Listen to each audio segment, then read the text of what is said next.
Hello everyone, UKMT junior math olympiad 2024-এর আজকে third video. আজকে আমরা কোশ্চেন 6 আর 7 সলভ করব। এর মধ্যে 7টা ভেরি ইম্পর্ট্যান্ট, ওইটা সবারই লাগবে আসলে সবসময়, ওইটা খেয়াল করবেন ভালো করে। 6টা আমরা করছি আগে। When a group of 5 friends met up, 5জন ফ্রেন্ড মিট করলো। Alice shook hands with one person, Alice একজনের সাথে হ্যান্ডশেক করলো। বিল 2জনের সাথে, কারা 3জনের সাথে, ধৃতি 4জনের সাথে। How many people did Haerin shake hands with? Fifth যে ফ্রেন্ড এরিন, সে কয়জনের সাথে হ্যান্ডশেক করলো, এটা আমাদেরকে বের করতে বলেছে। আমরা প্রত্যেকটা নামের প্রথম অক্ষর নিয়ে যদি শর্টকাট নোট করি, অ্যালিস, বিল, কারা, ধৃতি, এরিন। আমাদেরকে এরিনের অ্যান্সারটা বের করতে বলেছে, কজনের সাথে হ্যান্ডশেক করেছিল। তো এলিস বলছে একজনের সাথে, বিল বলছে 2জনের সাথে, কারা 3জনের সাথে, ধৃতি 4জনের সাথে হ্যান্ডশেক করেছে। আমাদেরকে বের করতে বলেছে এরিন।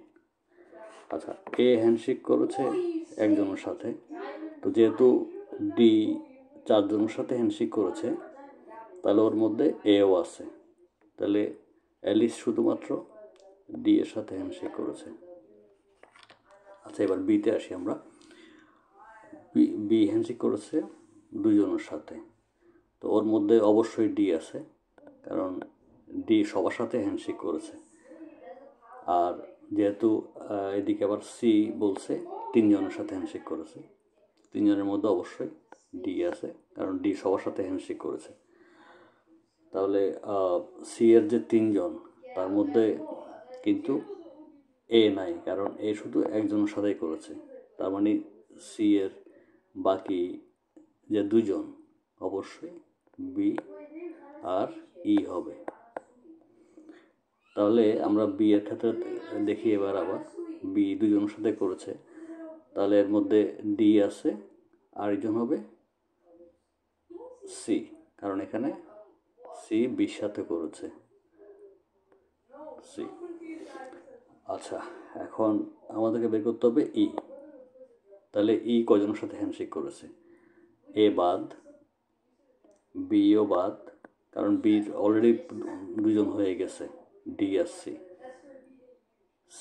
সিতে ই আছে, তাহলে এখানে সি আর ডি তো সবার সাথে করেছে, তাহলে ডি।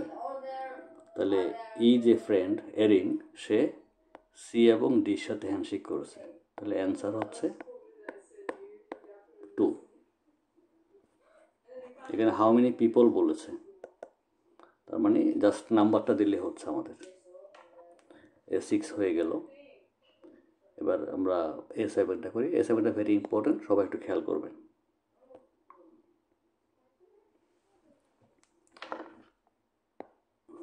দ্য টাইম ইজ 20:24, মানে 8:24, সন্ধ্যার পরে রাতের 8:24। আচ্ছা, what is the angle between the hour hand and the minute hand on an accurate analog clock in degrees? Analog ক্লকে ওই যে আমাদের যে দেয়াল ঘড়ি থাকে, ওইটা আমরা চিন্তা করি মনে মনে। রাতের 8:24, ওই 2টা মিনিট এবং ঘন্টার যে 2টা কাঁটা হ্যান্ডস, ওই 2টাতে কত ডিগ্রি কোণ উৎপন্ন করেছে। এটা আমি একটু জেনারেলি ব্রিফ করব, যাতে করে অন্য কোয়েশ্চেন আসলেও আপনারা সবাই পারেন। একটা ঘড়ি আঁকি জাস্ট রাফলি।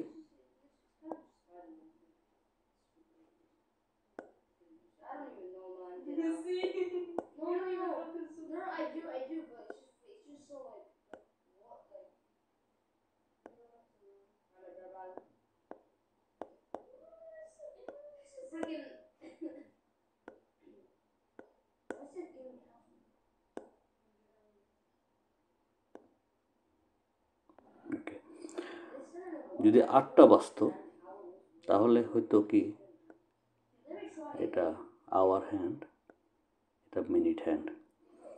আমরা কিন্তু সবসময় ঘড়ির কাঁটার কোণ বের করার সময় ক্লক ওয়াইজ চিন্তা করব, অ্যান্টি ক্লক ওয়াইজ না।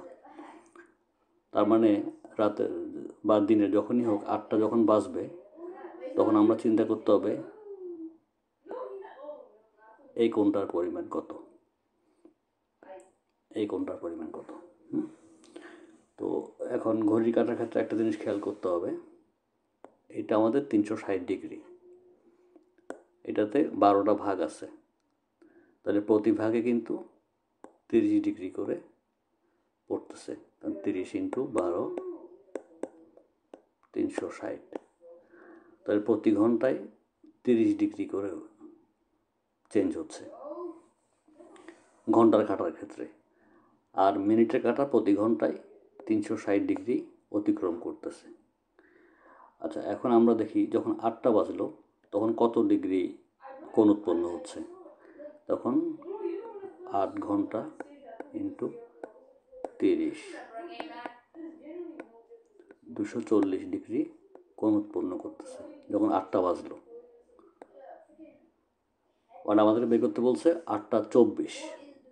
এখন একটা জিনিস ইম্পর্টেন্ট খেয়াল রাখতে হবে, সেটা হচ্ছে প্রতি মিনিটের জন্যে ঘন্টার কাঁটা 0.5 ডিগ্রি অতিক্রম করে, আর প্রতি মিনিটের কাঁটা 6 ডিগ্রি অতিক্রম করে। এটাও মুখস্থ না রেখে একটু বুঝলে মনে থাকবে ভালো। ঘন্টার কাঁটা 0.5 অতিক্রম করে কেন? কারণ ঘন্টার কাঁটা আমাদের টোটাল যে 30 ডিগ্রি 1 ঘন্টায়, তাহলে 30কে আমরা যদি 60 দিয়ে ভাগ করি, 60 মিনিট 1 ঘন্টা, তাহলে প্রতি মিনিটের জন্য 0.5 ডিগ্রি অতিক্রম করবে ঘন্টার কাঁটা। এটা একটু খেয়াল রাখতে, তাহলে আর মুখস্থ করতে হবে না। আর মিনিটের কাঁটা 6 ডিগ্রি, এটা কেন হচ্ছে প্রতি মিনিটে 6 ডিগ্রি? কারণ টোটাল 60 মিনিটে 360 ডিগ্রি, তাহলে এটাকে আমরা 60 দিয়ে ভাগ করলে 6 ডিগ্রি। এটা একটু খেয়াল রাখবেন। এখন আসি আমরা সলিউশনে। তো আমরা যে 240 ডিগ্রি পাইলাম 8টা বাজলে, এখন 8:24 হওয়ার কারণে কি চেঞ্জ আসলো? চেঞ্জ আসলো হচ্ছে 8:24 কারণে এই যে 24 মিনিটের জন্যে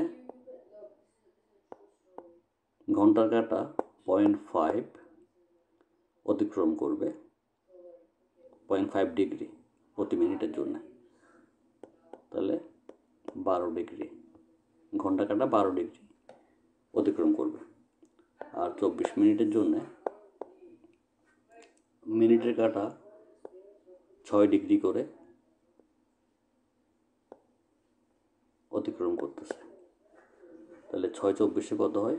4 6 24 4, হাতের 2, 6 2 12 দিয়ে 14, 144 ডিগ্রি অতিক্রম করতেছে মিনিটের কাঁটা ডান দিকে। সব কিন্তু ক্লক ওয়াইজ হবে, ডান দিকে, বাম থেকে ডান দিকে। আচ্ছা, তাহলে এখন আমরা সলিউশনটা বের করি। এই যে 240 8টা বাজলে যেটা ছিল তার সাথে এই যে মিনিটের কাঁটা ডান দিকে সরে আসছে, তাহলে এটা মাইনাস হয়ে যাবে,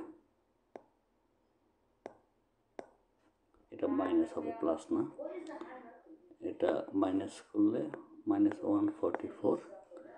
আর এই যে ঘন্টার কাঁটার যে 12 ডিগ্রি, এটা কিন্তু প্লাস হবে, কারণ এটা কিন্তু এই আরও উপরের দিকে সরে গিয়ে ওই অ্যাঙ্গেলটাকে আরও বড় করে ফেললো আমাদের। এই যে আমি যদি একটু এখানে ডট ডট করে আঁকি,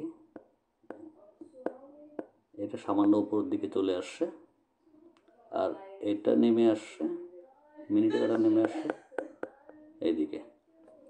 তাহলে 8:24 যখন বাজবে তখন মিনিটের কাঁটা অ্যাঙ্গেলটাকে ছোট করে ফেলতেছে, এদিকে ঘন্টার কাঁটা অ্যাঙ্গেলটাকে সামান্য বড় করতেছে, তাহলে সেটা যোগ হয়ে যাবে।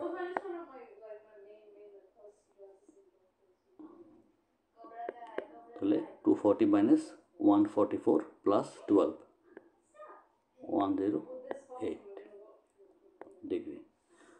তাহলে যখন 8:24 বাজবে তখন ঘন্টার কাঁটা আর মিনিটের কাঁটা মিলে 108 ডিগ্রি কোণ উৎপন্ন করবে। এটাই আমাদের অ্যান্সার। Thank you.